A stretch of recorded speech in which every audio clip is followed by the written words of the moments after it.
नमस्कार भैया लोग। देखी सावन के महीना चढ़ गइल बा,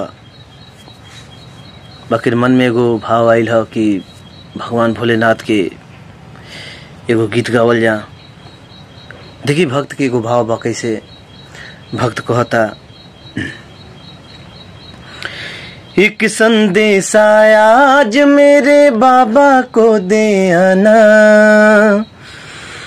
एक संदेश आया आज मेरे बाबा को दे आना, चरणों में आशीष ले जाकर बाबा तक पहुंचाना, चांद मेरे जल्दी आना, चांद मेरे जल्दी आना, चांद मेरे जल्दी आना, चांद मेरे जल्दी आना।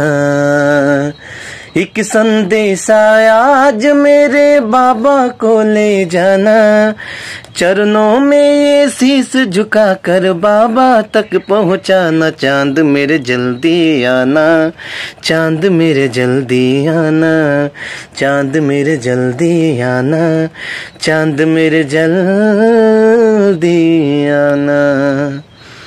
भैया लोग अगर गीत अच्छा लगल हो तो लाइक शेयर कमेंट कर दिया लोग और चैनल के सब्सक्राइब। जय भोले शंकर।